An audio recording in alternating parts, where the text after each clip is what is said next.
Good afternoon. I'm Larry Rinder. I'm the director of the UC Berkeley Art Museum and Pacific Film Archive, and I'm delighted to welcome you to the keynote address for China Transformed Artscape, Cityscape, a symposium inspired by the museum's current exhibition, Mahjong, Contemporary Chinese Art from the SIG Collection. I'd like to offer my heartfelt thanks to Professor Patricia Berger for organizing and making this important symposium happen. The exhibition has in fact occasioned a number of wonderful campus collaborations, this symposium among them. And please consult your handy pink and red brochure for a full listing of the programs, as well as 3 wonderful related film series at the Pacific Film Archive. And tonight at 8:30 is Jia Zhangke, the film Still Life at 8:30, so not to be missed. And also please note that there's a date change for the public conversation next month between Peter Hessler and David Spindler from the 16th of November to the 23rd of November. And Sherry Goodman, our Director of Education, tells me that this is an exceptional program. So, I would also like to thank the exhibition co-curators, Julia White, Senior Curator of Asian Art, and Lucinda Barnes, Chief Curator and Director of Programs and Collections, as well as the collector Uli Sig, for this landmark exhibition, one that is deemed significant enough to devote virtually the entire museum to it. It's the first time in our history that we have done this, as it traces an artistic, cultural, and historical trajectory from the Cultural Revolution to China today. Professor Berger will now introduce our very distinguished keynote lecturer, Hou Hanru. Professor Berger is chair of Berkeley's Department of Art History, where she received her PhD in 1980, and where she has been associate professor of Chinese art since 1997. In connection with the exhibition, she is currently teaching a course titled Art and Propaganda in Modern China. Pat Berger.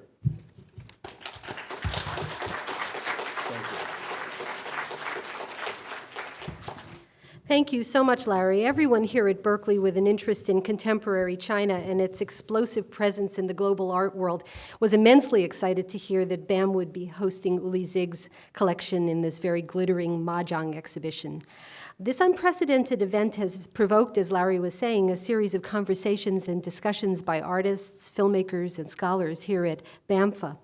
The sheer size and seriousness of this undertaking, more than 120 works spanning more than 30 years, also provoked this remarkable and most welcome opportunity for collaboration between the museum and the rest of the campus, spurring us to reconsider in a symposium the force with which art from China's great cities has entered into the world consciousness since the Cultural Revolution. Let me begin with thanks to all the symposium participants for being here, and to everyone here at the Berkeley Art Museum for your extraordinary assistance and wisdom in planning and realizing this symposium.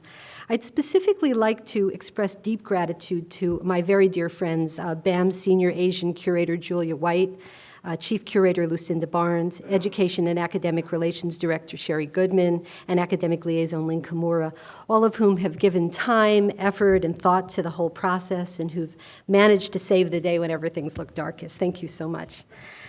I'd very much also like to recognize the contributions of my colleague, Professor Ann Wagner of the Department of History of Art, who was an invaluable voice in helping to conceptualize this symposium. So thank you, Ann.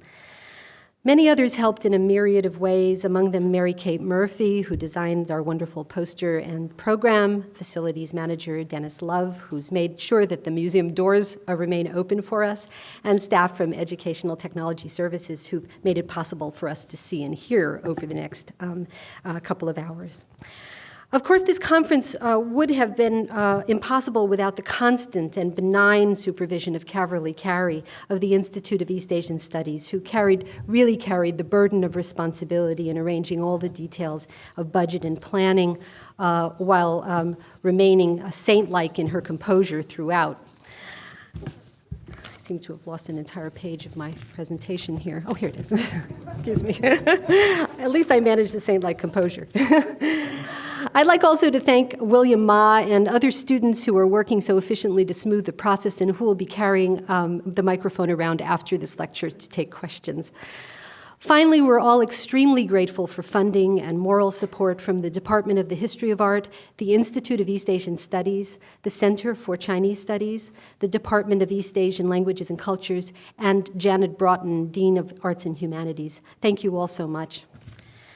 The scale of China's debut in the global art market, which has been more than robust, but very often not officially sanctioned by the Chinese government, has only been intensified by the complete transformation of itself that China recently undertook in full view of the world, in no small measure in preparation for the Beijing Olympics.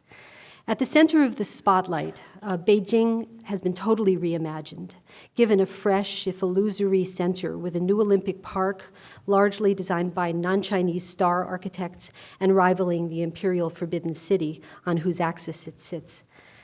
At the same time, literally thousands of new buildings, colossal in scale and generally built without state-mandated construction standards, have appeared almost overnight throughout China, on sites once occupied by traditional single-story courtyard houses, bland post-liberation apartment complexes, and old industrial spaces. This urban explosion and reformation is visible all across China. China's population, which is now approximately 1.3 billion, more than 20% of the population of the globe, continues to grow at a rate of 12.8 million new people each year. China's urban population in 2007 alone reached 594 million, 17 million more than the year before. As an example, Beijing's population is growing at such a rate, 12% in 2007 alone, when it reached an incredible 16.3 billion people, that its already bloated borders needed constantly to be redefined by new concentric rings that move further and further out from the center, creating ever-distant exurbs. Much of this growth of cities represents migration from the countryside to urban centers, where opportunities for work abound, but also seem unaccountably to evaporate overnight. This growth, unfettered even by China's draconian population policies, has produced different reactions at the human level, from the unbounded optimism of the vision presented at the opening and closing ceremonies of the Beijing Olympics to the overriding awareness of visual overkill in urban environments with their endless and banal repetition of images, to the sense of disconcerting self-awareness, dislocation, and abandonment that many city dwellers feel. These are prominent among the themes that Chinese artists and filmmakers have increasingly addressed with striking insight. And these are the themes that the recent spate of biennials and triennials, which have sprung up all over China, have sought to address. And this is the theme our symposium is also intent on discussing, and the speakers gathered here, be they curator, academic scholar, or architect, will have much to offer on the questions it raises. What we would like to know is the meaning of all this for those who must live through it. What does it mean to us here and now, when the world has been knitted up into a web of interconnectedness? There's no one better qualified to take on this topic of China's transformation and to lay out a strategy for thinking about it than Hou Hanru, who is the Harry A. van der Stappen Distinguished Professor of Art History at the University of Chicago.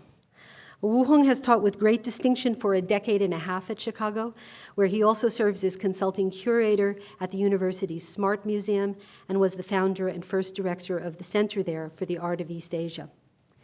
This past year, the College Art Association awarded him one of the highest accolades an art historian can receive, the Distinguished Teaching Award, in a marked testament to his scholarly generosity and inspired mentorship. Since Hou Hanru received his BA and MA in art history from the Central Academy of Fine Arts in Beijing and his PhD in art history and anthropology at Harvard in 1987, his career as an art historian has been marked by an unbroken string of groundbreaking publications, beginning with his very first book, The Wuliang Shrine, in 1989. Its detailed reconceptualization of one of the best-known and most complex monuments of the second century won it the Joseph Levinson Prize for Best Book on a Chinese Subject. It's really difficult to know where to begin to attempt to summarize the enormously influential body of work he's produced since that auspicious beginning. He's easily the most prolific writer in the field of Chinese art working today, with major articles, books, and exhibition catalogs on topics ranging from prehistory to the current moment, and on much that lies between.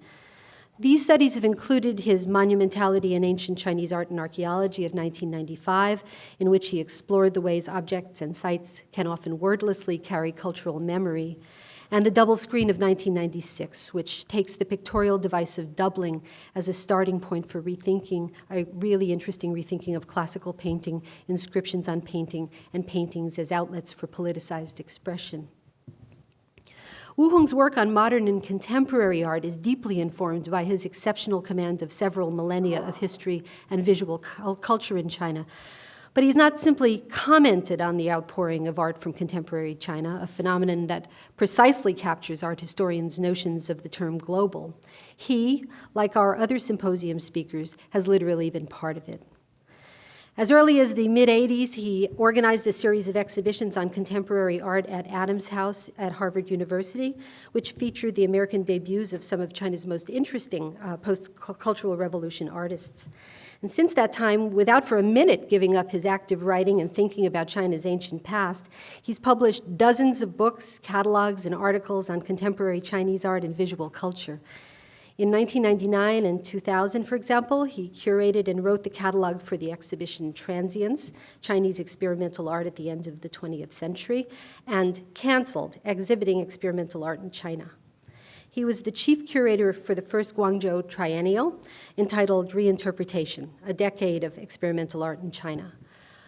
More recently, he collaborated with New York Center for Photography and Chicago's Smart Museum on a large exhibition of contemporary Chinese photography.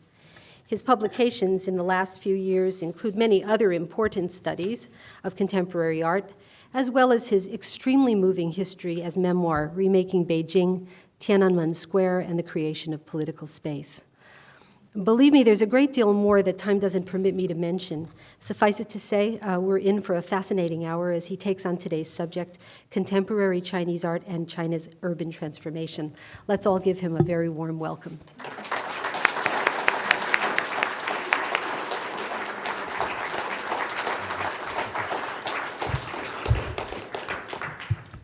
Thank you, Pat, for this very kind introduction. It's really very moving. I feel I cannot say anything. But anyway, so thank you for inviting me here to give this talk. And also, I want to thank the museum for bringing this very important show to Berkeley and to America, because it is one of the most important collections of contemporary art, Chinese art, globally, including China. So we have this chance to see this work selected, I believe, from about 2,000 pieces in 6 collections. So it's a cream of his collection. It's a very important show. But anyway, I think I'm looking forward to listening to all the papers presented tomorrow in this symposium. And today, I think I would basically just lay out a groundwork, as the title suggests, basically prepare a background for finer discussions on the topic tomorrow. I hope you can come tomorrow. I believe there will be very interesting discussions. So that's the website, your center, right? As part of the conference, China Transformed, New Art and Urban Life, my talk today will focus on the 2 parallel changes in Chinese art and urban transformation over the past 30 years, about 3 decades. Each change, I believe, is unprecedented in China's long history, these 2 parallel transformation changes. One change is the rapid development of contemporary art, which has grown from scattered unofficial expressions in the late 70s and 80s to a large field encompassing divergent sectors, trends, and practices. So here you have several pictures. Here is the first avant-garde or alternative show, the Star exhibition in 1979. Here is called the China Avant-Garde exhibition in 1989. Here is 2 scenes from the second Guangzhou Triennial in 2005. So you can see the changes. Here actually is one work in this triennial. Here you can see the new sexual cities. That's also part of this triennial. So that's sort of summarize one change in the field of contemporary Chinese art. The second change is the radical, equally radical, and at times traumatic transformation of the cities, a development which has reshaped not only people's living environment, but also their visual experiences. So here again, some pictures showing traditional Beijing, basically very flat, like a chessboard. New constructions, like a CCTV headquarters, I will return to it. Cityscape of Shanghai in the last 2 years. What is the relationship between these two changes, which have occurred during the same period and often share the same space? Does the urban transformation merely constitute an external social and architectural context for the emerging contemporary art? How is this context turned into the content of numerous art representations, artistic representations?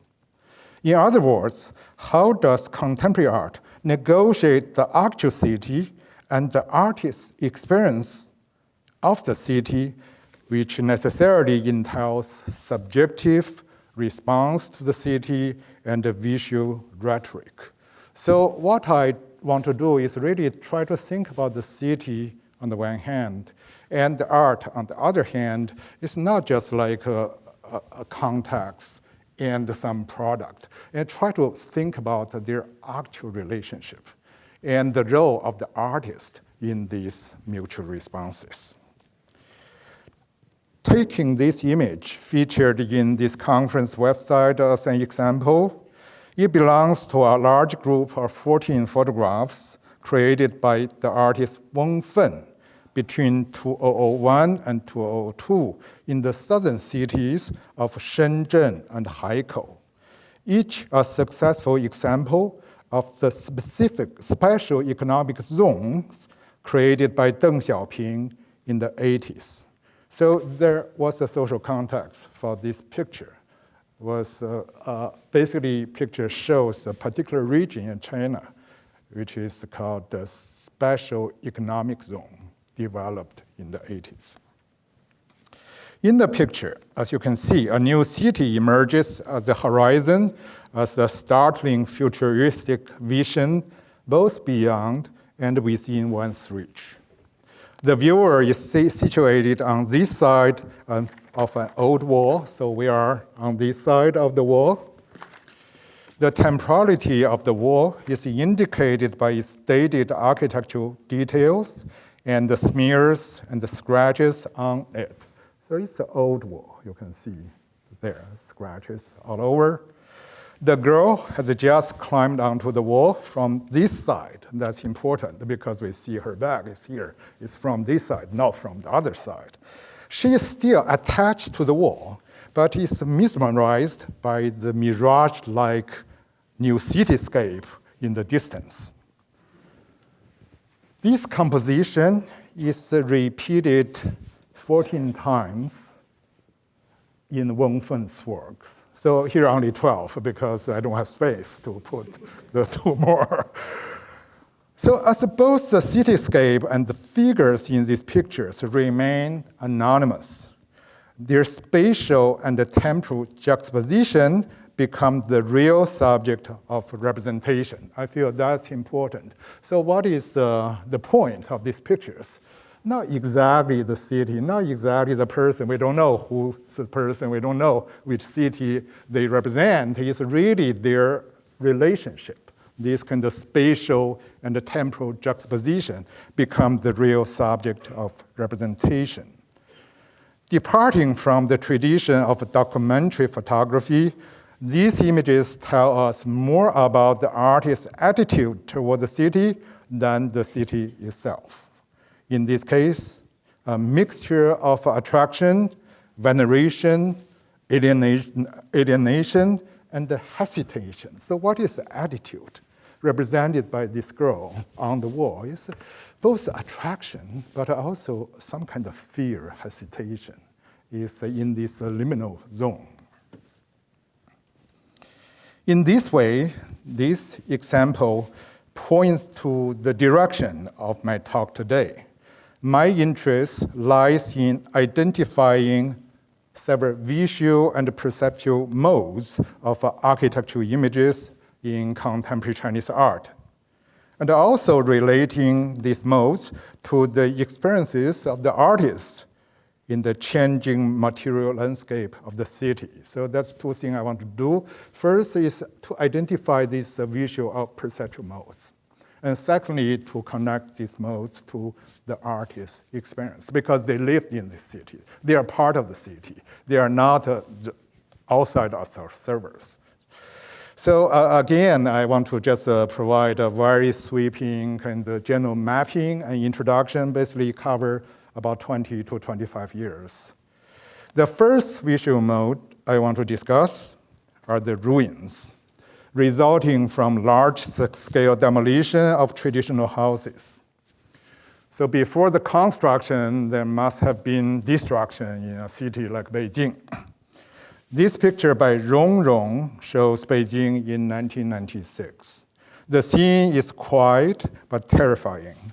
Hundreds of houses were turned into rubble, and the whole area in central Beijing suddenly became a no man's land. What has happened? Where are the residents? The picture offers few clues to answer these questions. What it does offer at the center of the composition is an abundant illusion, a pin-up nestled inside a wooden niche that has somehow survived the destruction. The picture is torn. If you see closely, this portrait of pin-up is torn, broken. But the woman keeps her composure, staring sweetly at the surrounding bricks and dirt with unchanging expressions. So there are very interesting tension between this picture and this kind of environment. You have to understand, actually, this image belonged to someone, and that person had left, leaving this image behind. So it's a lot of story. There's actually a story we can construct based on this image. You even can see the wall. There's marks, maybe pictures were there. Some pictures were taken away, but some images were left behind, yeah.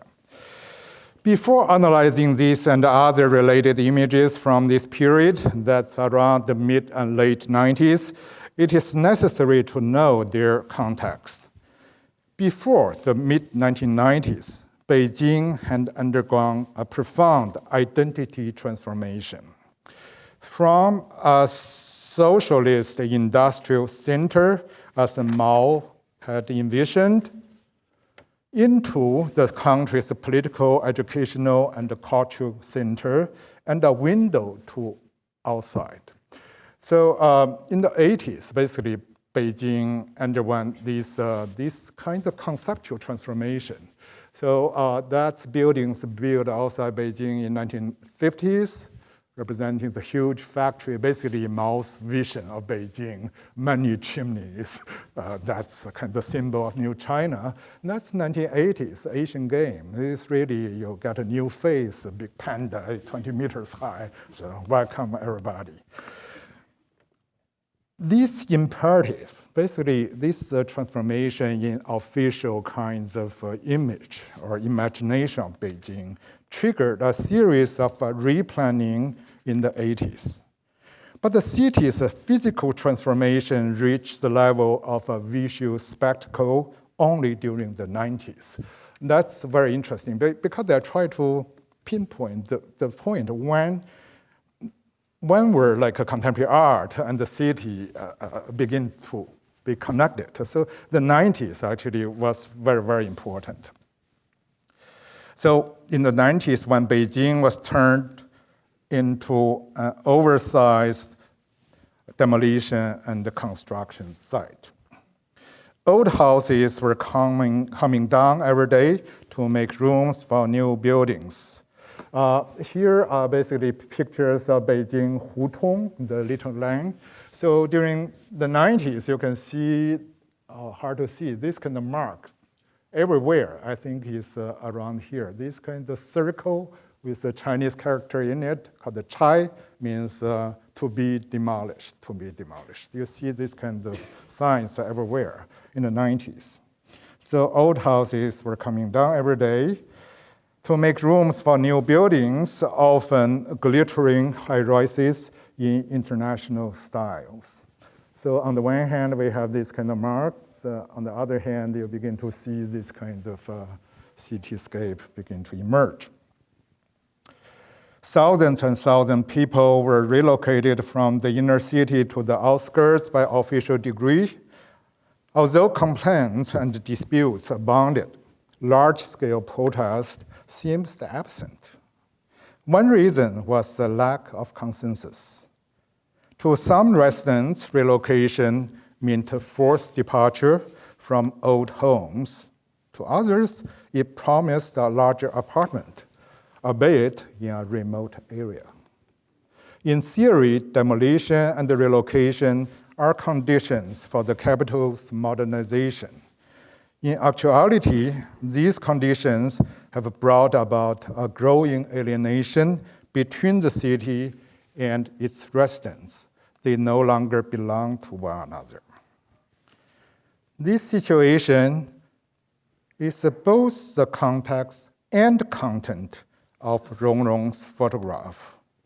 As a result, the work shows a paradoxical resemblance to an image of war ruins. So here is Rongrong's picture. I put the two early photographs representing wars around 1900. So there is a similarity, but also very different.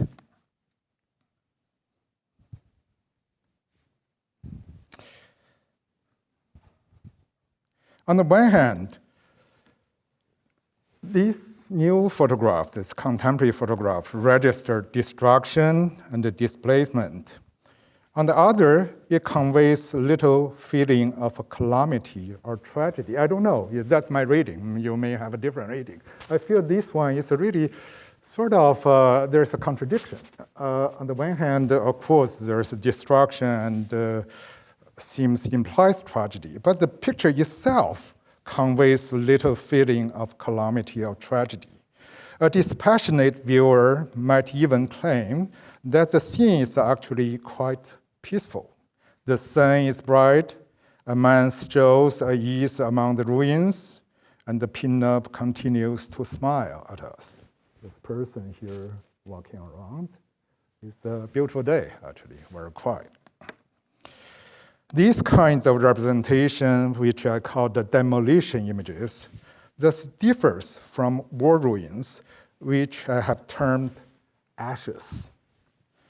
Ashes result from burning, cremation, or any form of total decomposition. That's quotation. Acts which reduce a formal existence to nothingness of dust. This picture really shows. That's also central Beijing after this invasion in 1900. Demolition, on the other hand, is more neutral and can even imply a sense of renewal. Ashes are related to distinction, Holocaust, and collective tragedy, often related to a nation. Demolition, on the other hand, is an ongoing process and often just refer to itself. In the 90s, you saw many these kinds of sites in Beijing stay there for months or even years. And it's kind of black holes in the city. Theoretically, of course, there will be these new buildings. So it's really a very strange sense of transformation, transition. The concept of demolition is important here because it provides a key to understand the three essential characteristics of the ruin images by Rongrong and other contemporary Chinese artists.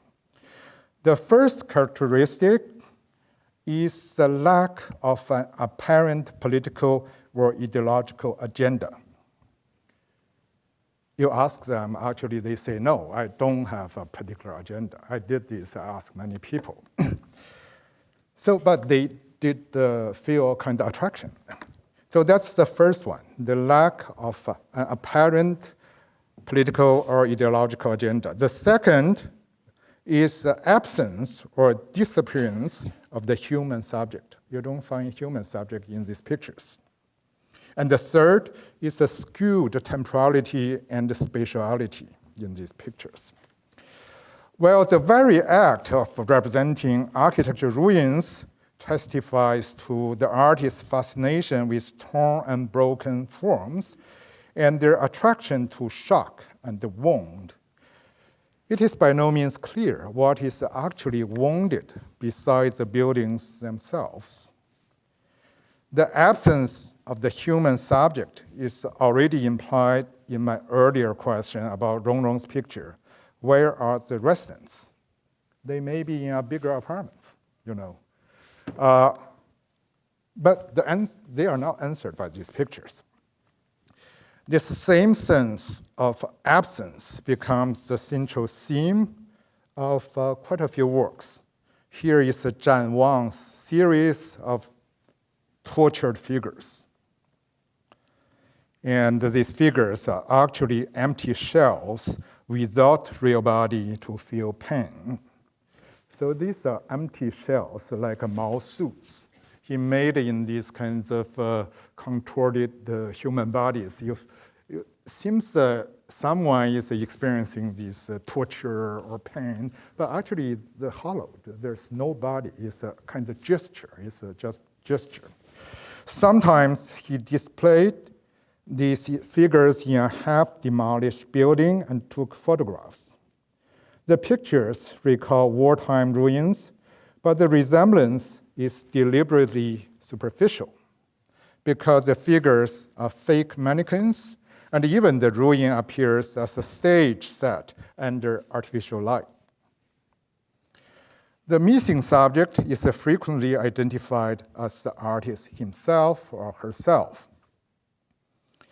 A large installation called The Ruined City, created by Yin Xiuzhen in 1996, the same year Rong made those pictures, is especially sensitive in representing the artist's experience when demolition has become a general living condition.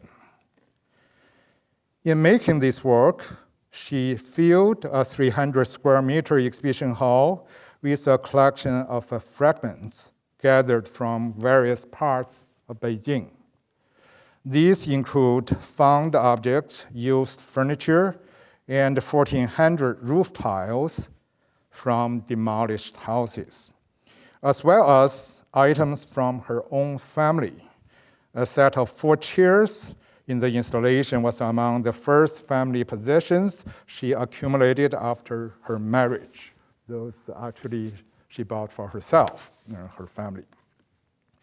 These anonymous and personal objects were unified by the omnipresence of the dry cement. So here you can see cement everywhere, actually. Despite the gallery director's protest, she managed to dump 4 tons of cement powder into the exhibition hall and spread it over the furniture and tiles. To Yin Xiuzhen, cement powder best conveys the feeling of fineness and the softness of dust. Dust found everywhere in Beijing street, delicately covering the city's exterior and interior. Dust conveys a sense of intimacy as well. He told me in an interview, actually in late 90s, she said, I like to watch how dry cement changes. Even if you leave it there without doing anything, it absorbs moisture in the air and gradually covers itself with a hardened surface and coat.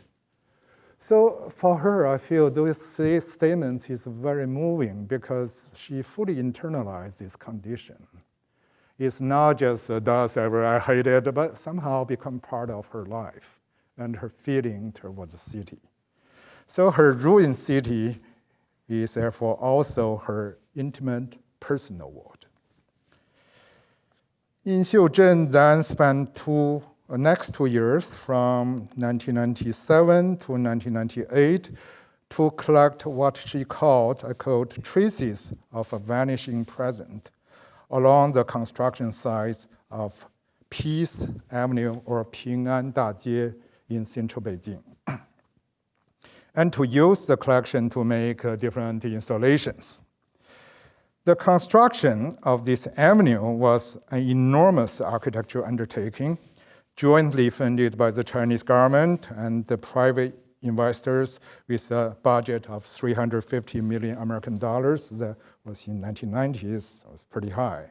So here is the site of the avenue. Here's Beijing, here's the Forbidden City, here's a major east-west avenue called the Chang'an Street.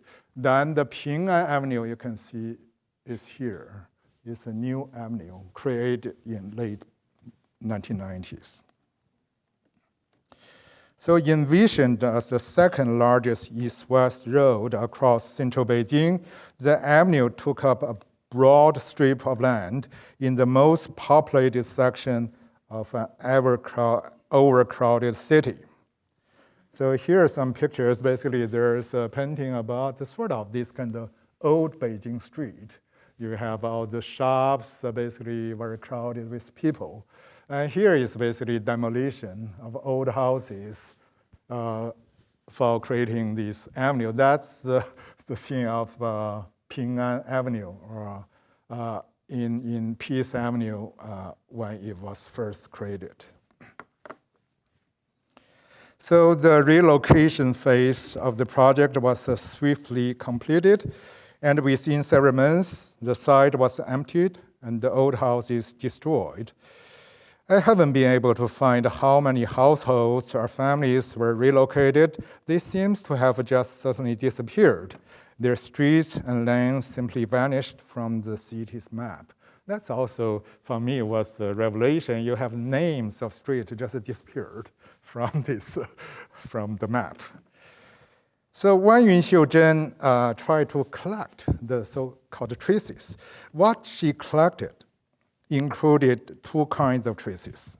The first kind were roof tiles from demolished houses made of gray clay and often irregular in shape. These tiles originally belonged to individual houses built over several hundred years in this ancient city. The second kind were images of the half-demolished houses before their final disappearance, which she recorded with a simple automatic camera. So here you have a tile, you have basically a picture of those houses before they finally disappear. Yin Xiuzhen then used these materials, both tiles and the images, to make various installations in different places. Here is just one example. So in this example, called The Year of Rabbit, that's 1999, she laid the roof tiles in rows in a sealed space. On the tiles, she attached black and white photos of the demolished houses from where the tiles came. The installation had an uncanny resemblance to a graveyard. That's my feeling. In fact, I've been inclined to read it as a kind of mass grave. But the installation differs from a graveyard in the identity of the dead and the means of commemoration. What is commemorated here is the death of places, not those who lived there. And what are used to commemorate the vanished places are architecture materials and images, not human remains. So actually, each picture represents an actual place, and here's a token of the place. The date of these works are important. They were all created from the mid to late 90s. Before this time, experimental Chinese artists paid little attention to the city and rarely found inspiration from the physical world surrounding them. That is a pretty large statement. I may be wrong, but I checked works from 80s, from late 70s, including all the works in these 79 avant-garde, China avant-garde exhibition, actually almost no works representing the cities. But starting from mid-90s, late 90s, situation changed. So the appearance of a large number of ruin images during this period signaled a new direction of contemporary Chinese art around the mid-90s, which I have termed a domestic turn, just this new direction around this time. I called it a domestic turn. A subtle shift appeared in an artist named Zhang Daly's graffiti and photographic works around the same time. The result of the shift in Zhang Daly's work was the second visual mode of architectural images I want to discuss today. These images voice the artist's social critique through juxtaposing ruins with other types of architectural image. So if the first type we just seen, basically representation of ruins, could be tiles, could be images, but basically they just, the ruins are the sole subject of a picture or installation. But here is a different. The second one is a kind of juxtaposition of different images I will show you. First, about Zhang Daly, a few words. Zhang Daly immigrated to Italy after the failed student demonstration in 1989. In Bologna, he became a spray can graffiti artist and forged the image of a bald head as his own trademark, actually. That's images he did in Italy. You see the space, that's important. Basically on busy street, any wall, so he used those space. He continued to paint the same head after returning to China in 1995. But the places he selected for making graffiti in Beijing become almost exclusively demolition sites. That was very interesting shift.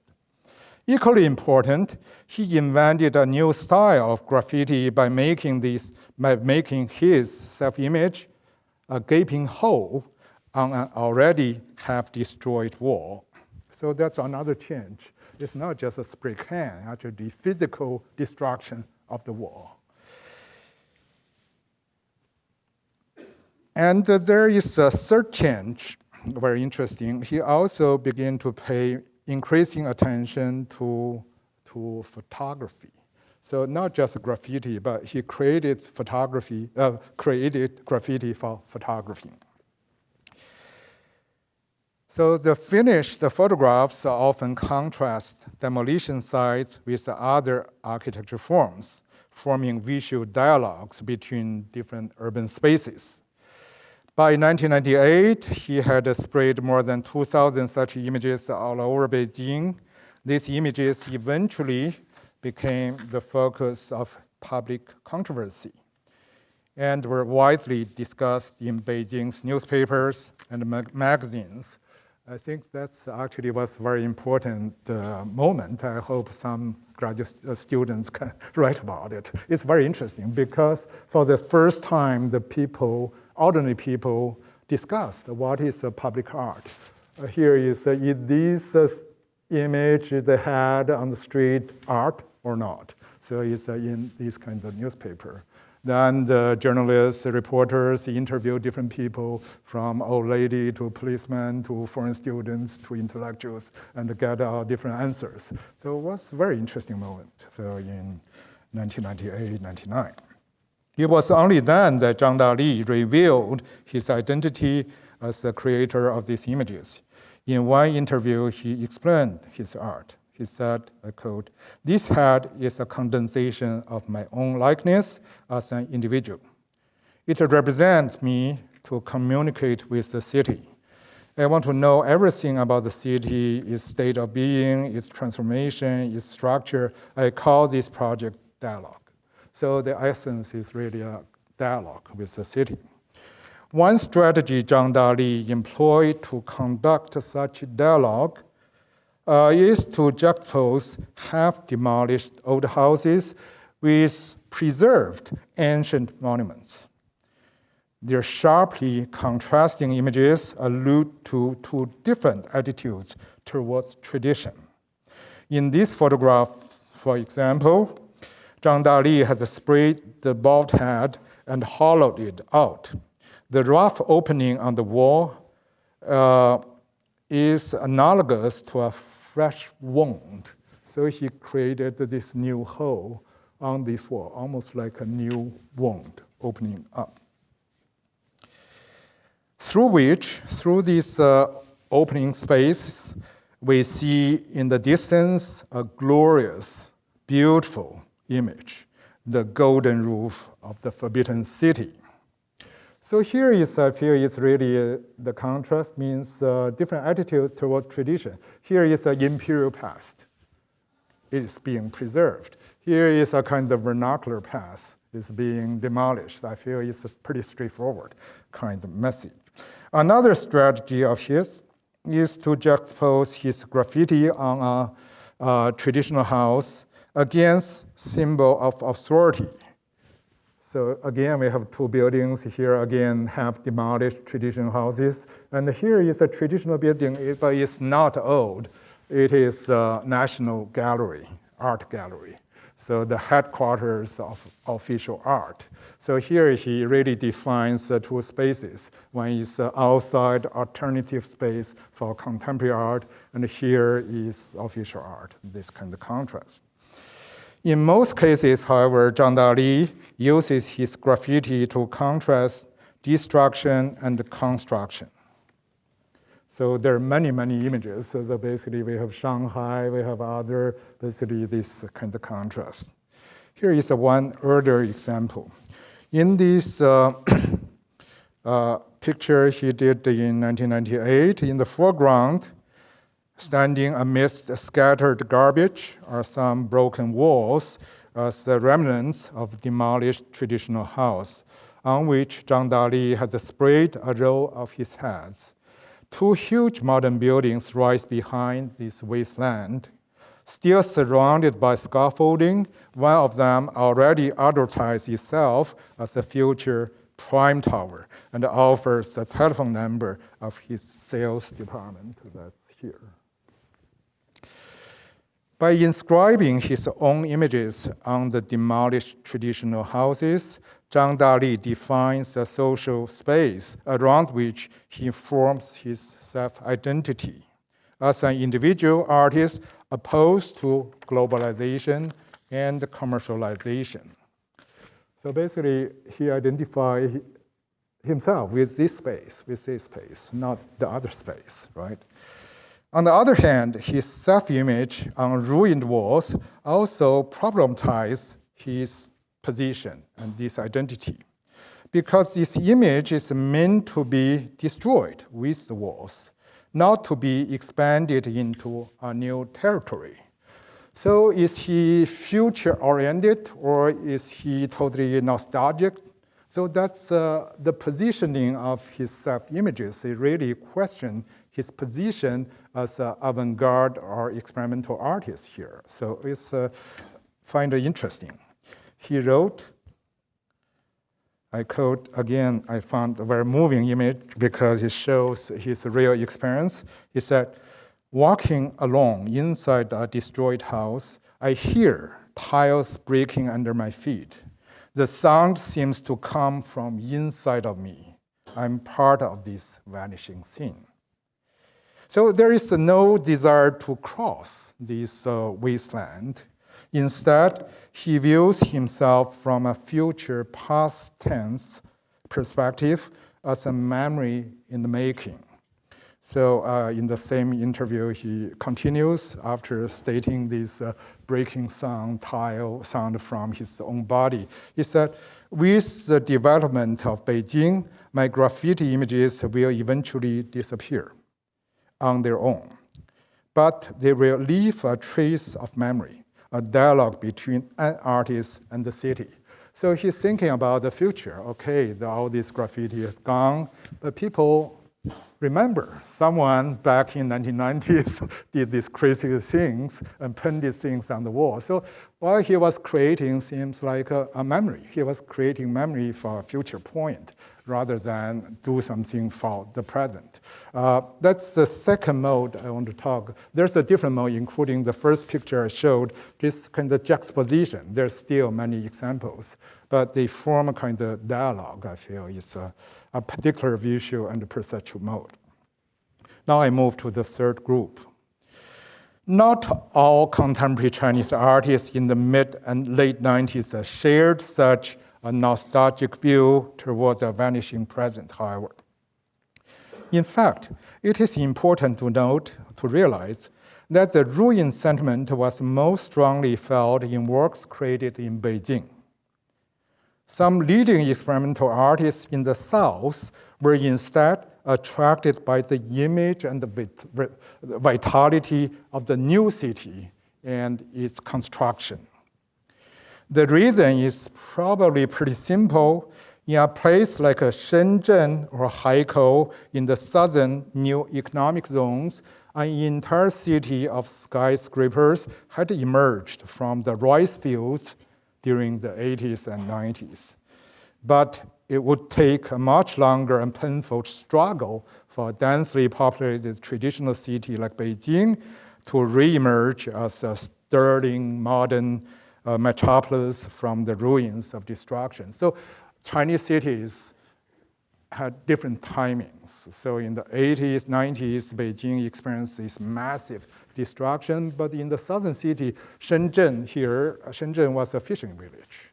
So you just build the entire city of several million people from scratch. So experience was different.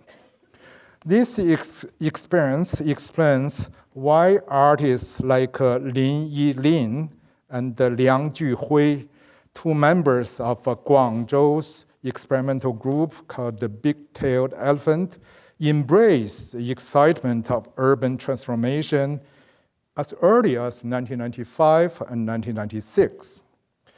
Here is Liang Juhui conducting his performance called 1 Hour's Game, playing computer games for a whole hour in a moving elevator of a future high-rise. He synchronized his private entertainment with the city's growth. So his elevator just go up and down, and he's here playing a computer game surrounded by these new buildings. Very interesting performance in mid-90s. Liang Juhui had died just last year, so here is a little tribute.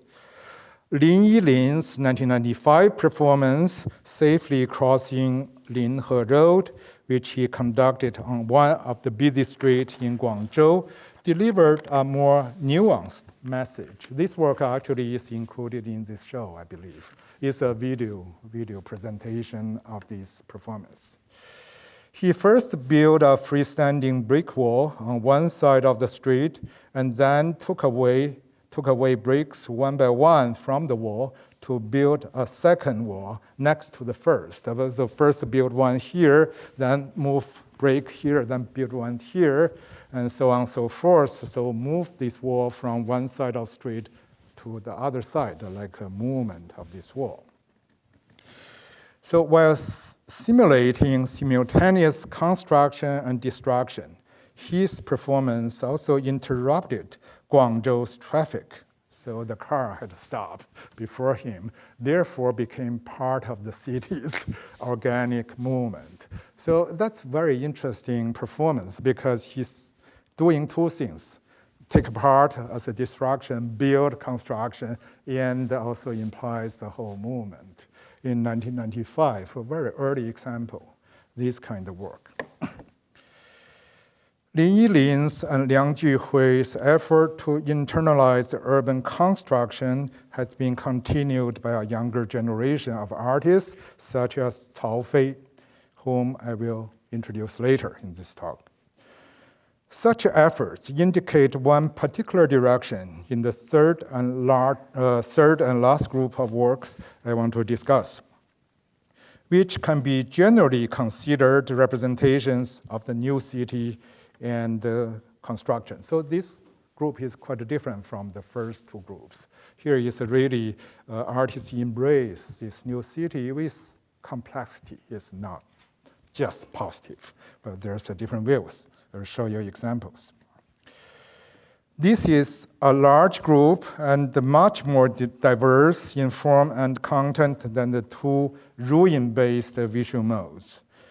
It is also an unfinished project, whereas representations of urban ruins have largely become cliché in contemporary art since the year 2000, even in Beijing. The alluring new cities have continued to stimulate contemporary artists with a sense of deepening contradiction and the paradox. It is perhaps still too early to offer a comprehensive reading of the works in this third group. What I will do here is to provide a general mapping of the images to suggest several major directions. So very preliminary. Opposite to the effort to mimic and participate in urban construction, as Lin Yilin and Liang Juhui did, many artists have portrayed the new city with a deliberate irony. So here are two examples. On the one hand, their work seems to celebrate the rebirth of Chinese city. On the other hand, the architecture in this city appears superficial and perfunctory. What these images manifest is a feeling of disembodied existence. The glittering exterior can barely conceal a structure's emptiness. Such fleeting monumentality of the new cityscape is precisely the subject of these two photographs by Chen Shaoxiong and Hong Hao. That's by Chen Shaoxiong and Hong Hao, both representing Shanghai's spectacular new skyline. Like an oversized architectural circus, Shanghai's recent skyscrapers startle visitors with a naked desire to impress and with an exaggerated ambition to propel the whole city from the past to the future. That's my reading. While Chen Shaoxiong's photo, called Light and Easy, makes this cityscape seemingly weightless, Hong Hao's satiric photograph captures a moment when a ship sails through the Huangpu River and passes in front of the skyscrapers. The buildings which seem to be carried by the boat to the sea are debased and become part of fleeting movement.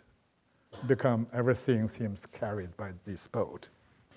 In a similar vein, the performance artist Li Wei has made a series of photos to comment on the new Chinese city. A group of his earlier photos record performances which he staged in various places in Beijing. He had prepared a special instrument for these performances, which is a rectangular mirror with a hole cut in the middle. So that's a kind of tool he created for his performance. So sticking his head through the hole, he looked like a criminal in pre-modern China with a wooden can, that kind of thing, on the neck. The difference is that Li Wei's this can is reflective and turns everything in front of him into mirror images. So this strange photograph is therefore not made by the help of a computer. Rather, the skyscraper in the background is a reflection in the mirror. This self-inflicted punishment enables him to transform the modern building, a symbol of the new Chinese city, into a reversed illusion. So he did many, not just a building. He went to Tiananmen, so the Tiananmen is reversed. He went to official exhibition, like at the first Shanghai Biennale, just with the mirror. So everything is reversed. So it's a kind of very subtle subversive act. And here his target is this modern city. It's also reversed kind of illusion. Lately, he had made several other sequences which betray a deepening anxiety towards new skyscrapers and their masters. For example, in this picture, which seems to be inspired by a nightmare, he is being kicked out from a skyscraper by a very tough young man. So that's the artist. He's a big stunt. That's again not created by computer. He actually stood there, but there are some kind of wires. Then he later erased those wires. But again, the space, this kind of sense of danger, the fear, is conveyed by these kind of pictures. We sense a similar kind of anxiety in Xing Danwen's photographs called urban fiction, in which she portrayed herself, or disguised herself, in architectural models of fancy buildings that are actually being constructed in Beijing. So in this picture is part of New Beijing. She's actually hard to see standing here. That detail of this picture. Lonely and isolated, she appears on the terrace or rooftop of these feelingless structures, which resemble dollhouses but convey no child's memory. She writes, "These images represent the state of urban life today. In our childhood, skyscrapers were buildings that we had to raise our head to look at. Now we can imagine our future by bending down to examine tiny models of buildings. This perhaps is another image of our life." So that's why she used models, not real buildings. So these models are pretty small, and she just photographs those models. But we already have these buildings in Beijing, but she photographs models. What Li Wei and Xing Danwen represent is Beijing after the year 2000. By this time, major construction works has spread to the city's outskirts. According to a New York Times report in August 2005, that summer there were over 8,000 construction sites concentrated on the area outside the Second Ring Road. So Second Ring Road basically covers the area of the traditional Beijing. So outside the Third Ring Road, Fourth Ring Road, Fifth Ring Road. So after 2000, basically the construction mainly moved there. So here is a photograph. Here we can see the bird nest, the Olympic Stadium, and that's here. So you can see the many high-rises were being built there. Meanwhile, a series of government-sponsored architecture projects reflected a new effort to bestow China's capital with an ultra-modern global image. Anticipating the completion of these buildings, these are National Theater, designed by the French architect Pauline J, and the CCTV headquarters by Reynaud, and Olympic stadiums, we all know, and Shui Li Fang, I don't know the name. And here is Beijing's new airport by Norman Foster. So all these buildings appeared in just past few years after that, really reflect a new desire, very strong desire to be ultra-modern, to be cutting edge, to be really startlingly modern. So for the first time in Chinese history, architecture is connected with the notion of the architect as an artist and a celebrity. This is the background of many recent contemporary artworks, including Wang Fen's satiric portrayal of the CCTV tower and the Olympic Stadium. He used eggshells to build this monument. Oh, no, not this. Oh, this is, there's a notion of this designer architecture inspired by this official project, and also this notion has been embraced by other buildings like residential building, commercial building, and office building. They all begin to share these images. So that's more recent buildings in Beijing. So So the response from contemporary Chinese artists, again, is follow different directions. You have these kinds of use eggshells. Again, the notion is fragility, emptiness, and a kind of parody. And Zhang Wang's construction of entire Beijing using this aluminum kitchen utensil. So you have Beijing in the middle, that's a forbidden city, surrounded by all these high rises. So it's like a basin. It's an enormous installation. So there are quite a few of these works. It's again, these are not truly political. There's a kind of excitement, also kind of making fun, making parody, the comments, sometimes lighthearted, but it's a complex situation. Maybe tomorrow we can discuss more about this kind of new work. But in my view, it is Cao Fei's very recent internet-based project called the Renminbi City that best embodies the obsession of contemporary Chinese artists with the new city. Renminbi, is the name of Chinese currency. It's basically money city. Unique among the many examples I have been collecting, this project not only captures the chaotic excitement of the new cities, but also derives strategies from real estate practices to turn a virtual representation into real capital. So in this case, the artist actually becomes the constructor of the city, also salesperson of the city, in a very real sense, I explain. So this work called the Renminbi City is a virtual metropolis, built as a great real estate opportunity in Second Life and a unique investment possibility in First Life.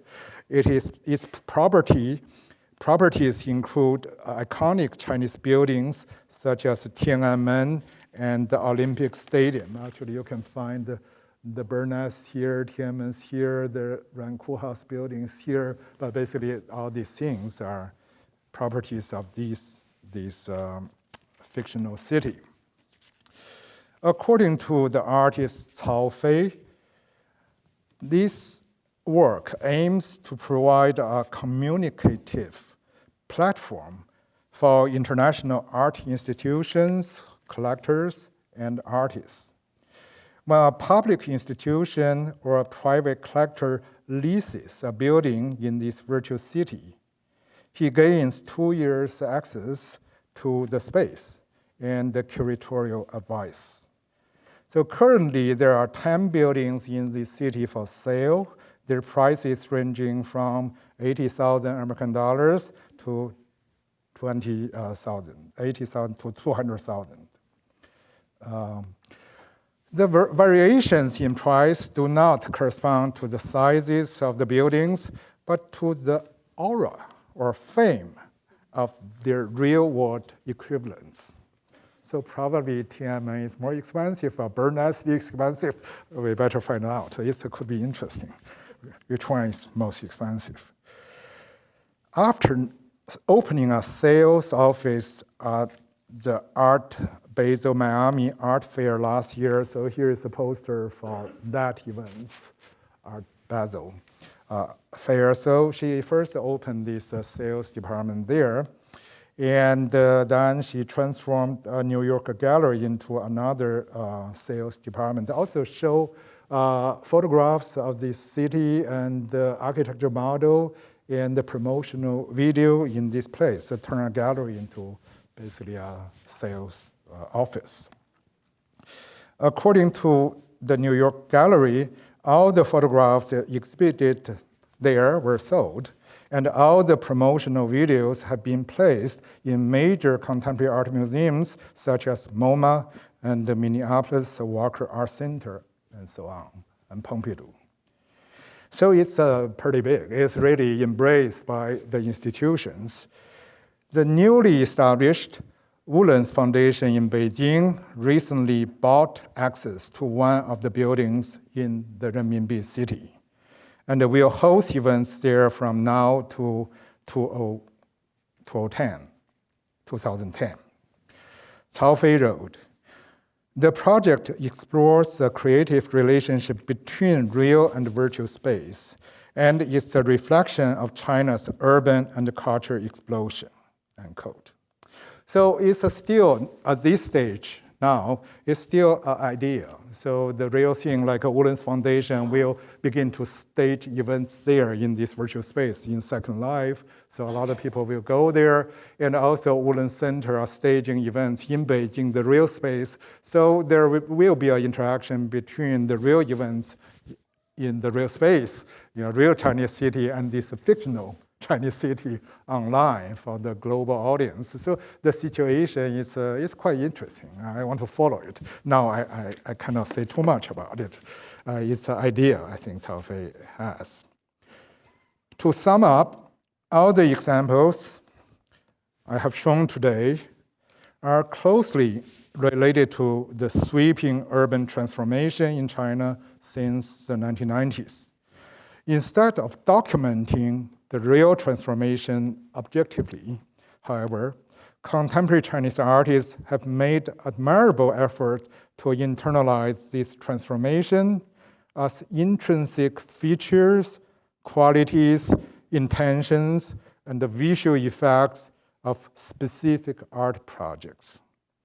The architecture images they have created should be recognized as a particular artistic and theoretical construct, which self-consciously reflect upon the conditions and the limitations of the present.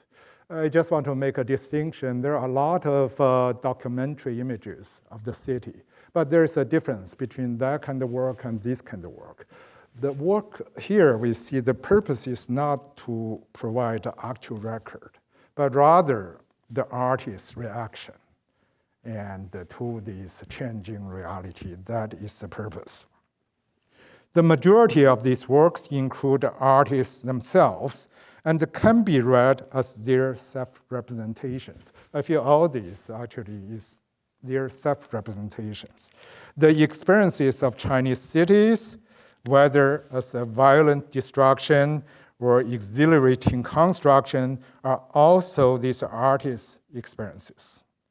Because of these characteristics, among all images created by contemporary Chinese artists in the past 20, 30 years, I feel that these works related to urban transformation most directly and acutely signify contemporary artists' responses to social changes and the environment. There's other kinds of images, but they represent themselves, they represent the reaction to the history, memory, but here we see their direct engagement with changing social reality. I think it's very valuable.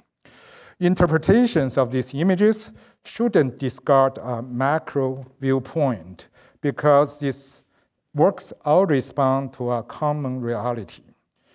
But we should also reframe this macro viewpoint into micro narratives to highlight artists' individual responses to a shared social issues, to share social issues. So that's really my point here. I try to present a reality. Basically, Chinese city has gone through all these changes, but the responses, the forms these artists have been creating are quite different. So they represent different views, different techniques, different kinds of experiments, and different subjectivities.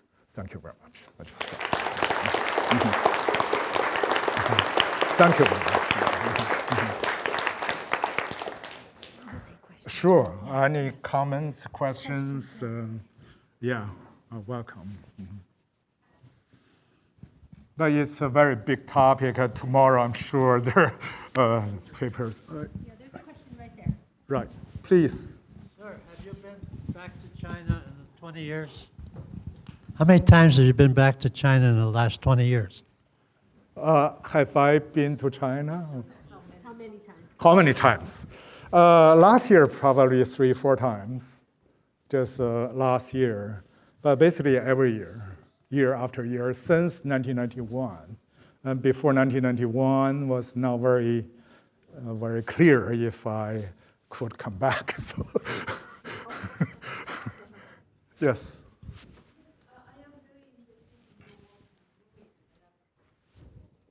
I'm actually going to present a paper tomorrow about the representation of ruins in cinema. The notion you brought up that interested me the most is this question of the internalization of a ruin. And this is something I'm working because I think it raises a number of ethical issues. There is the artist who sometimes or often has an international career, lives a middle-class existence, and has the luxury of walking through the ruin and hearing the sound of the ruin in his soul. Mm-hmm. And then there are the people in the ruins. Mm-hmm. It is interesting that in the images you chose to present to us, there's nobody in the ruins, but of course there is a large documentary movement showing the people and the ruins. Right. I think that there is a very interesting line and very interesting ethical issues, and of course I think we can talk more about this tomorrow, but I'll be interested in, you were very clear that you represented only a certain kind of work, but sure. Could you comment a little further on this question of the ethics of representation, which fascinates me? Right. Thank you very much for bringing up this question. Yeah, there are other kinds of ruin representations. For example, tonight, this wonderful movie, I hope people, if you haven't seen it, should come, Jia Zhangke's Still Life. It's about 3 gorgeous dams.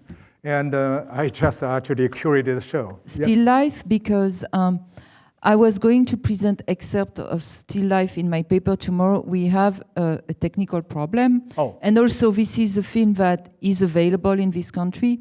And I have so many other excerpts to show. So I want to encourage people who are here tonight to go to see Still Life and to look particularly at the moment when Sangming arrives in 5 Granite Street, when Sangming meets the man with the cat in the ruins, and when the nurse arrives at the factory and looks at the UFO in the sky before arriving at the factory. I will be talking about these three moments, but please, Professor, I'm sorry, continue. No. I think it's good, actually. I feel probably tomorrow after watching this movie, we can see a different model, because we see not just the destroyed houses, also the people. The people remain in the center. So probably represent a different mode. But here, if we have a figure, basically, that's often artists themselves or their something. So I feel there's maybe a different visual strategies or different traditions. Jia Zhangke's film, of course, is a feature film, but still, in terms of language, or they follow more like a documentary style. And before he did this movie, he followed Liu Xiaodong, went there and found this actor. But anyway, that's a good question. And ruin, of course, is a larger category. It's not just in China, it's in Detroit. It's also Paris in 19th century actually went through this massive urban restructure. There are also artistic works from that context. So it's a very broad art historical and cultural issue. Yeah. Yes, please. Yeah, please.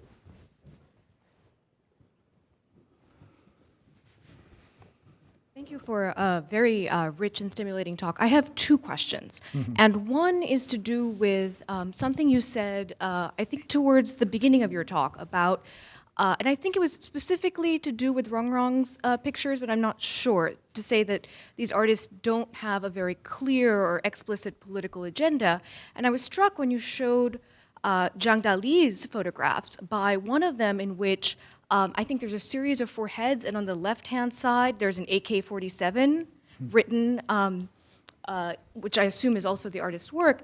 And a question of, the sort of implicit threat of violence that lurks behind all of these pictures. And I was wondering if you could say a little bit about the process of demolition, what the housing authority is. Are these all capitalist kind of enterprises by which these skyscrapers are going up? Or is there some amount of sort of government coercion in evicting residents from their sites? The second question I had, and you already alluded to this a little bit when you talked about your work on the Three Gorges Dam, but one of the things I've been noticing in the US especially, in exhibitions where Chinese artists are being featured, is a lot of, I think, post-Kyoto Protocol interest in what the Chinese are doing with the environment. So, in relation to the Olympics, questions of waste, detritus, recycling, pollution. I know that in India, for example, which is, I think, also experiencing this similar sort of post-Kyoto Protocol fallout, these have been very important to contemporary art. And I was wondering if you could speak to that a little bit. Thank you. That's a very complex issue. So I don't want to generalize it when I say they don't have a direct political agenda. Maybe we shouldn't say everybody or all the artists, but just here a few examples. I do know these artists and interviewed them and talked in some depth. If these works are political, that probably on a more general level, but it's not that they oppose to demolition or they oppose to, it's not so specific. But if we say Zhang Daly identified himself to this vanishing past, it's also political, but it's a more general, more symbolic way, that opposed to this globalization. But then, he's also a commercial artist. He also sells his work through international galleries. So it's, then he has multiple identities. So China, I feel, is other artists depending on the place of exhibition or their self-positioning has a really different kinds of identity or the attitude. I'm not criticizing, that's reality, just say that's a reality. And your second question about Three Gorges Dam, I just curated a show now in Chicago. It's again very complex, What I found that I featured works by 4 artists with very different backgrounds, including one woman artist who's from that region. Her family home is literally underwater, so she is really a local artist. And also artists travel back from New York, like Ji Yunfei was from China, but had been here from 90s. So that's quite a different connection with the project than Liu Xiaodong and then conceptual artists. So they have different responses to the project, but somehow these 4 artists all use the kind of, they call the inside position. They are not standing outside to make a judgment, to say good or bad. It's environmental. Their view is not sociological, not totally even environmental. They paid more attention to people's experience there. Like this girl, woman artist Chen Qiuling, she made 4 videos over 5 years from 2002 to 2007. So you watch these 4 videos, you see her attitude change from the very bitter despair at the beginning. So you see a lot of demolition, even suicidal image. She transformed herself into this historical woman who committed suicide. So there's a death of the place and death of a woman in the first video. Then gradually you see the new buildings, these new stories, new historical memories are recalled. And finally you see entire new cities. But these workers holding artificial flowers to walking around. So it's not reality yet, but there's a sense of hope and longing for something to come. So it's a very complex. But in that situation, actually we don't see the dam at all, but we see the inside of the city. So I feel this kind of attitude differs from kinds of judgment to say yes or no. This kind of debate seems they are not concerning with big policy issues, but more the people's day-to-day experience, I think. Mm-hmm. Yes.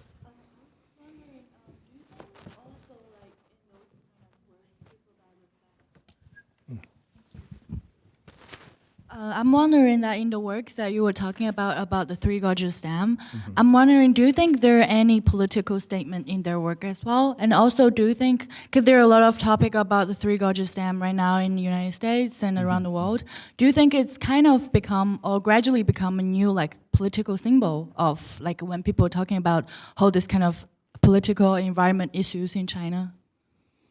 I feel definitely there are political expressions in the works made by Chinese artists, definitely. Like a documentary by Yan Yu and Li Yifan, the one which won several international prizes. It's more like a record of people really debating about this displacement. A lot, it's more direct. And this artist from New York named Yun Fei Ji, his work was in Whitney Binali and many, but his work is more like really criticize this dam, focusing on people suffering or something. So slightly different from Chen Qiulin's. So I say there is.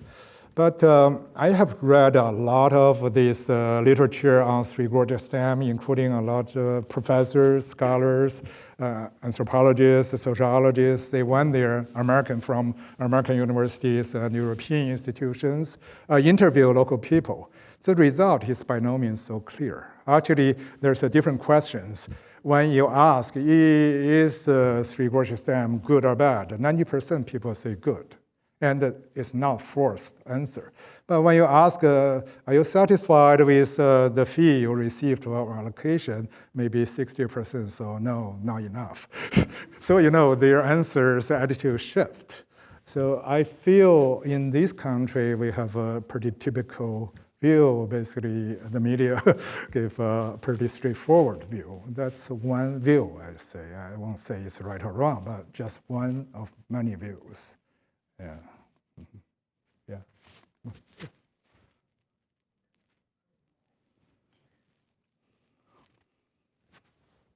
Yeah. Is it on? Yes. Okay.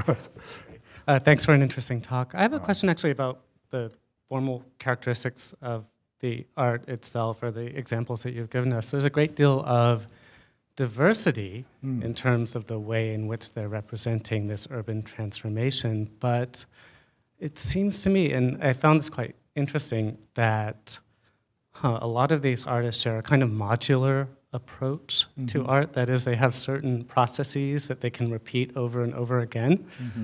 For instance, the centerpiece there by Wang Fen. Wang Fen, it always features a wall. It always features the same basic composition or concept underlying with In Shou Zhen's tile photographs. There's a kind of repetitious process of affixing photographs of places to the surface of the tiles. With, of course, Zhang Daly's photographs, there's a kind of modularity with the repeating image of the face, either cut out of stone or inscribed on stone or other surfaces. With the spray paint, even with Cao Fei's work, I think those buildings have a certain kind of net-driven modularity where you plug in the kind of, I don't know, fictive graphic constructions into the website. So I wonder what that's about, or whether this is somehow linked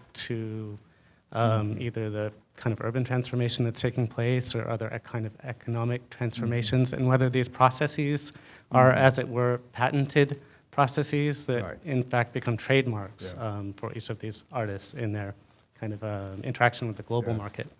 Thank you. That's a great observation. I definitely will think more about it. I think it's really, that's true. Many of these examples, really the fundamental technique is repetition, or you say modular kind of thing. You can repeat or with variations. I don't have, maybe just a suggestion. Maybe there are different answers, because right now we don't have answers from the artists. We can only guess it.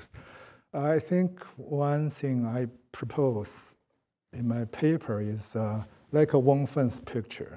So actually the structure, or this thing, the composition, the structure, the modular itself is the focus of representation. So it is very different from like a documentary work. You have to capture a particular instance and the particular moment and people's reactions is the time is real time, real space. Here is a kind of turn into a more like take away the historical specificity, but to emphasize a particular structural layout. And this layout is, I think, is related to the conceptual art in this contemporary art world. So, and also artists, contemporary artists create their own iconography. And once you have iconography, of course, it can be repeated. That's the key for any icon. So I feel here is again related to their own identity as contemporary conceptual artists. So that's, but I really like your comments. I think it's very true. Yeah. Can I just follow up on that? Do you think there's anything Chinese in that? Because you could certainly name Western artists, Warhol, who repeat that. In what? You mean repetition? I don't see particular Chinese tradition in this kind of repetition. Of course, any art has a repetition. You see all these Christian icons from Renaissance or before, repeated all the time. Photography itself, you know. But do I see any Chinese? No, I don't. Maybe. Yes, please.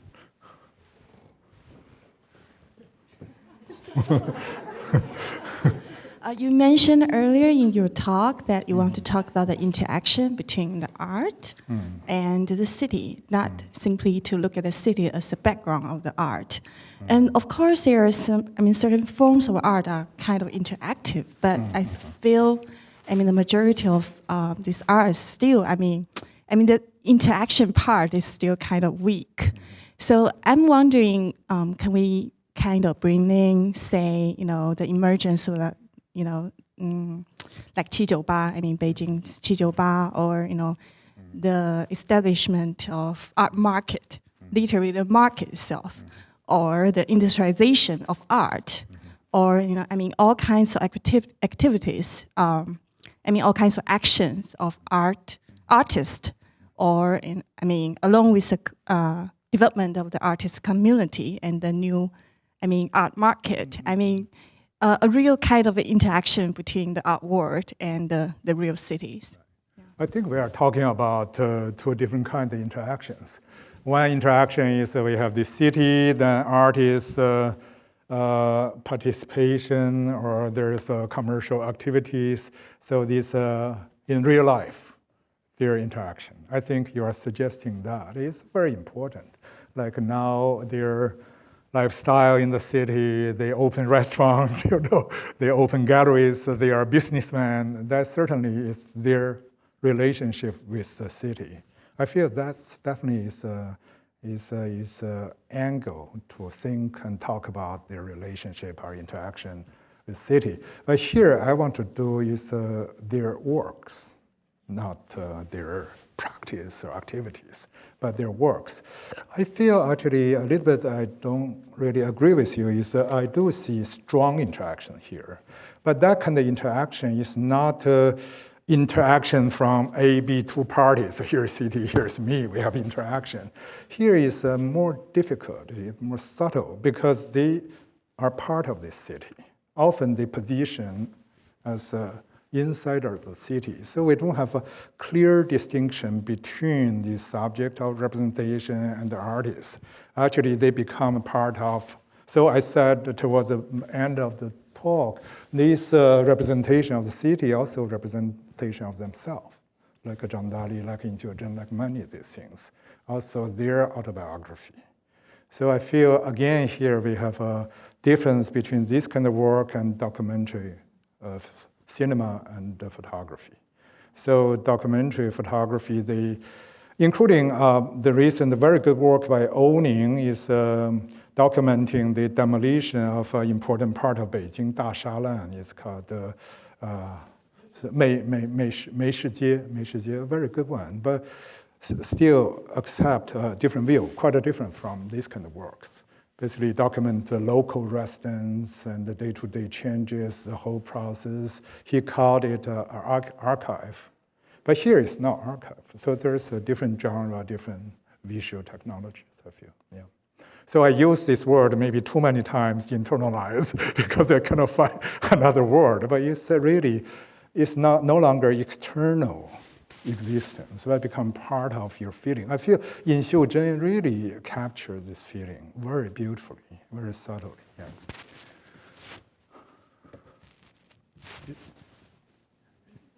One, I'm instructed, just one question. Maybe two, right? Yeah. Well, thank you for an amazing talk. My question is more of a general question. As you being an art historian living in the States and also studying in Beijing, how do you view the art practice now, like contemporary art now, in terms of globalization? And also, you also mentioned that some of the artists were born in China but lived in New York. Do they also have representation in China as well, and how the government view those practices? It's a very general question. I think the situation has been changing, it's still changing. 80s, basically, Chinese contemporary art was basically domestic phenomenon. From 90s, it became global, presented in this Venice Biennale document and all important biennales, and the market developed from 90s.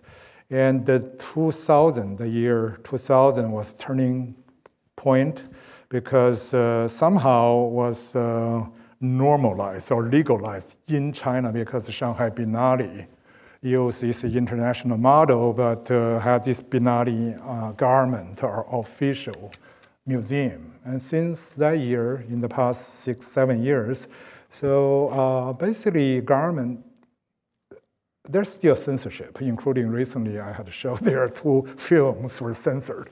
But in general, they changed their attitude. They even use contemporary art to showcase China's modern image. So send the big shows to Europe and other places. So I feel now it's the Chinese, these kinds of Chinese art. There are other kinds of contemporary Chinese art, like, ink painting, realist academic painting. There's other traditions, branches. But this type of painting, this type of art is more like a global, international kind. You'll find not just from China, from all countries almost. So that is very much under the influence of globalization, I would say. But since this art has already had a history, like 30 years, so it's not just a beginning. So the artists now, some in their 50s or 40s, I think there's a very good artist. They think deeply, they're very interesting. There are also a lot of junks around. You go there, there's 300 galleries in Beijing founded in past 2 or 3 years. So definitely they feature a lot of this commercial art. So I feel just like in any art, literature, you have to go deep to find the real thing.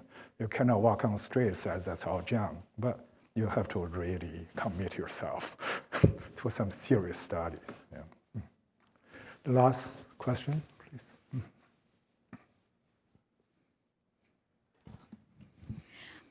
So I actually have a question that maybe is another way of getting at things people have been talking about in terms of interaction, repetition, and you yourself mentioned conceptual art and globalization. And I was wondering, I imagine that most of these artists were resident in Beijing or Shenzhen during the time that they made these works. And I was wondering what the reception of Western artists, and in particular, I was thinking of Gursky's now very famous picture of the Shanghai hotel room, for example, has been in China, or in fact, with the last project you talked about, the sales office, Rene Green's export-import, I think it's called export-import office or something like that, has a very similar sort of logic, I should say, even though its sort of social and political imperatives might be different. And so I was wondering if you could comment on what the reception of those artists has been like, and whether the Chinese artists operating in this scene, to what extent they perceive this art as being a kind of national product, so contemporary Chinese art, as opposed to global art that circulates on, or seeks to at least circulate on, an equal footing with the work of Gursky and Green. Yeah, I think you raised several questions. For these non-Chinese artists now, of course, their works are shown in China, and many Chinese artists travel abroad to exhibitions, so no longer are strange or alien images. So individual artists embrace different models, like some foreign artists are very popular, including some very good ones.